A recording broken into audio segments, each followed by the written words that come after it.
let's talk about Curnow. So he's made his intentions clear, want to go to Geelong, and we've seen Rowan Marshall make his intention clear, St Kilda say no. Carlton are probably still in a position where they go, you know, it's got to be a really good deal to get rid of our best forward in terms of, you know, what they're offering.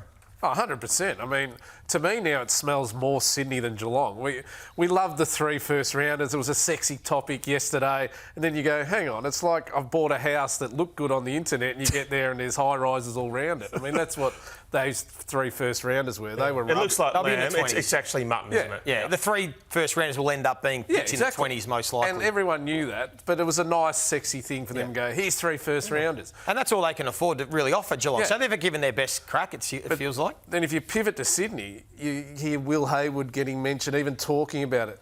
Rowbottom's being mentioned. I'm not sure whether he's the right fit, but Sydney at least feel like they've got a player also that they can throw in. So my feeling on this one is Sydney's going to pivot in more than Geelong. I think we can stop the narrative that Carlton is not up for trading him. They absolutely now are up for trading him. It's just whether they find the right trade for him. So Andrew Mackie has again made clear today, we're not putting players into that mix. It's not about Brian Myers. It's not about Shannon Neal. City's on board with the 2 first rounders, and then it's what is it? So James Rowbottom's not interested in being traded. We talked a couple of weeks back about Will Hayward, and I think he's still in the mix there.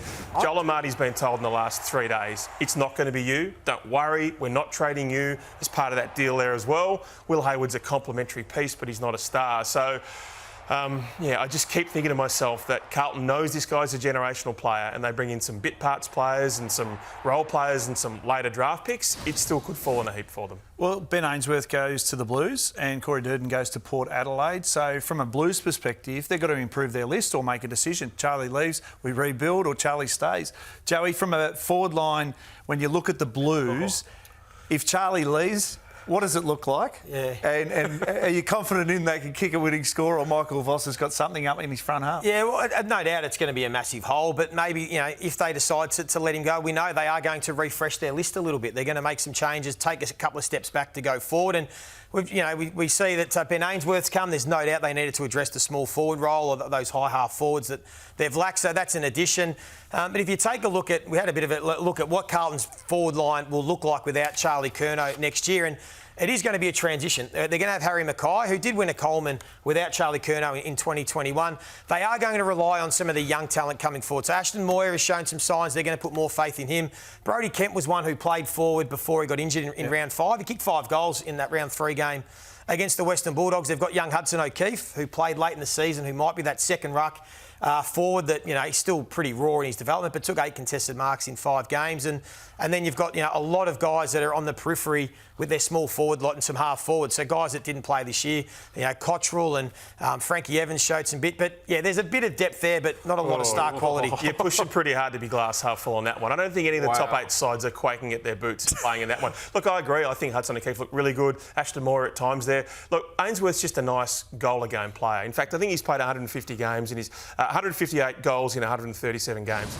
Yeah, that's a big sample size to say that he's a modest player right now who might be a nice additional piece to them, but he's no superstar. So, if they do trade Curnow, that is not a decision I think Michael Voss would be making. Joey, who do you think is actually making the ultimate call on Charlie Curnow? Is it Voss, who has 1 year left on his deal, or is it Graham Wright looking at the long-term strategy? Yeah, unfortunately, if they trade Charlie Curnow, this isn't going to be what Voss would want ideally. He's got 1 year to go on a contract. He's desperate to win and push for finals, but I think it's a bigger picture. I think Graham Wright's come in and the club have looked at their list and feel they're not good enough and see the opportunity with Charlie Curnow requesting a trade to maybe get some young talent and get some couple of first-round draft picks. They've got some father-son academies coming in this year, which is important. There's Dean, there's a young fella, Ison. We know about Andrew Walker's young fella the following year. So if they can get it right and get some top-end talent in the draft, maybe they can replenish with Jagger Smith coming back into the side and they take a few steps backwards to go forwards. And that Tasmanian draft that we all know.